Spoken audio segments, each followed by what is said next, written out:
गांव में दो बहनें रहा करती थीं, सोनम और सुजाता। सोनम के कम पढ़े लिखे होने के कारण सोनम का विवाह एक गरीब परिवार में हुआ। वहीं सुजाता की सुंदरता पर रीझ कर एक अमीर व्यक्ति ने उससे विवाह किया। अपनी सुंदरता का घमंड तो सुजाता को पहले ही से था। विवाह के बाद उसे दौलत का भी घमंड हो गया। दोनों बहनें आसपास ही रहा करती थीं। जब भी मौका मिलता सुजाता सोनम को उसकी गरीबी के कारण नीचा दिखाने की कोशिश करती। अरे सोनम, तुझे पता है अभी अभी मेरे पति ने मुझे सोने का हार दिलाया और तुम्हारे खेत के पास वाला जो खेत है वो भी हम खरीद रहे हैं। तुमने तो शादी के बाद कुछ भी नहीं खरीदा होगा, मगर कर भी क्या सकते हैं। तुम्हारे पति के तो खाने के ठिकाने नहीं है, वो तुम्हें क्या खरीद कर देगा। सोनम को बुरा तो लगता, किंतु वह मन महसूस कर रह जाती। सोनम के दिन बड़ी तंगहाली में गुजर रहे थे। 2 वक्त की रोटी भी बड़ी मुश्किल से जुट पाती थी। कई बार सुजाता से मदद की गुहार की। अरे सुजाता बहन, आज हमारे घर पर अन्न का एक दाना भी नहीं है। ऐसे में मेरे पति जमींदार के घर पर गए, मगर जमींदार ने पैसे देने से इनकार कर दिया। तो सुजाता बहन, आज तुम थोड़े पैसे की मदद कर दो। फसल बिकते ही हम तुम्हारे पैसे लौटा देंगे। अरे बहन, तू आज पैसे मांगने आई है? अगर तू कल पैसे मांगने आती तो मैं तुझे थोड़े बहुत पैसे दे भी देती। मैंने तुझे बताया था ना, तुम्हारे खेत के पास वाला खेत जो हम खरीद रहे हैं। तो आज सुबह सुबह मेरे पति घर में जितने भी पैसे थे सभी लेकर चले गए। घर में आज पैसे नहीं हैं। किंतु सुजाता ने कभी उसकी कोई मदद नहीं की।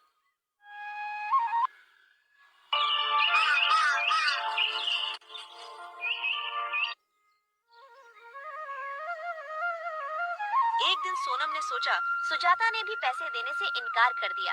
अब मैं क्या करूं? एक काम करती हूं, मैं मेरे बड़े भैया के घर जाकर उनसे पैसे मांगती हूं। वो मुझे पैसे देने से मना नहीं करेंगे।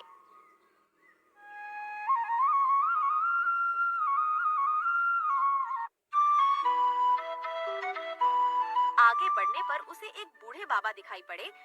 अरे बाबा, इतनी गर्मी में आप ये भारी मटका लेकर कहाँ जा रहे हो? कहीं नहीं बेटी, बस ये पास वाले गांव में मेरा घर है, वहीं ये पानी का मटका लेकर जा रहा हूँ। अच्छा, मैं भी गांव की ओर जा रही हूँ। लाओ अपना ये मटका मुझे दे दो। नहीं बेटी नहीं, मैं तो ले जाऊंगा ये मटका, तू क्यों तकलीफ उठाती है? अरे बाबा, मैं भी तो तुम्हारी बेटी जैसी हूँ। लाओ दे दो मुझे ये मटका। मटका ले लिया। दोनों साथ साथ गांव पहुँचे। सोनम ने बूढ़े बाबा के घर तक मटका छोड़ दिया। ठीक है बाबा, अब मैं चलती हूँ, और अपने भाई के घर पहुँच गई। मगर उस समय भाई घर पर नहीं था। अरे भाभी, भैया कहाँ पर हैं? वो अभी घर पर नहीं है। अरे मुझे भैया से जरूरी काम था। क्या काम है? मुझसे कहो। अरे भाभी, मैं क्या बताऊँ, अभी हमारे घर के हालात बहुत खराब हैं। हमारे पास 2 वक्त के खाने के भी पैसे नहीं हैं। तो इसमें हम क्या कर सकते हैं? हमारे पास कोई पैसों का पेड़ है जिसमें से पैसे तोड़कर तुम्हें हम दे दे। हमारे पास अभी पैसे नहीं हैं। ठीक है, पैसे मांगने के अलावा कोई काम हो तो बताओ, वरना यहाँ से जाओ। ठीक है भाभी, मैं चलती हूँ। भाभी ने उसे घर से भगा दिया। दुखी होकर वह अपने गांव वापस लौटने लगी। अरे बेटी, इधर आओ।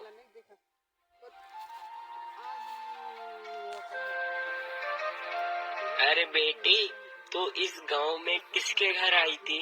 अरे बाबा, मैं वो अपने भैया के घर पर उनसे मदद मांगने आई। मगर सोनम ने अपनी पूरी कहानी बाबा को बताई। बेटी ले, तू इन तीनों घड़ों में से एक घड़ा ले ले। क्यों बाबा? अरे बेटी, तू इतनी दूर से पैदल चलकर आई है और पैदल ही चलकर तुझे जाना है। बेटी, अगर तुझे रास्ते में भूख लगे तो ये घड़े के अंदर लड्डू है, तू वो लड्डू खा लेना बेटी। नहीं बाबा, मुझे नहीं चाहिए। आपने मुझसे पूछा, वो ही बहुत है। अरे बेटी, ले लो, तू भी तो मेरी बेटी जैसी है। फिर बाबा के बार बार कहने से सोनम वो घड़ा बाबा से ले लेती है। बाबा, अब मैं चलती हूँ, वरना मुझे घर पहुँचते पहुँचते शाम हो जाएगी।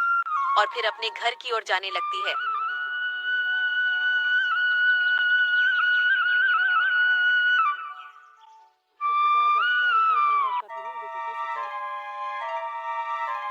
अरे सोनम, आज तुम अपने बड़े भैया के घर गई थी, तुम्हारे भैया ने अपनी कुछ मदद करी? मैं वहाँ गई थी, मगर भैया तो घर पर नहीं थे और भाभी ने तो मुझे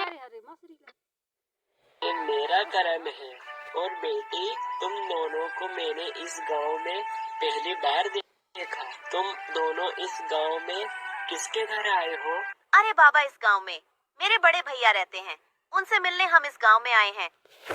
अच्छा बेटी, उनके घड़े में से बहुत सारे कीड़े निकलने लगते हैं। बाप रे बाप, अपने घड़े में से तो कीड़े निकले। पर क्या गलत निकला? अपने कर्मों के हिसाब से अपन को ये बिल्कुल सही मिला है। अपन बहुत लालची थे। तुम्हारी बहन बेचारी इतनी मजबूरी की मारी अपने पास कुछ पैसे की मदद मांगने आई थी, लेकिन अपन ने उसकी मदद नहीं करी। कर्म ऐसे करने के बाद अपन अच्छे फल के परिणाम की अपेक्षा कैसे कर सकते हैं? तुमने बिल्कुल ठीक कहा। मुझे अपने पैसे का बहुत घमंड था। मैंने मेरी बेचारी बहन की मजबूरी नहीं समझी। मैं कैसे भी करके बस अपनी अमीरी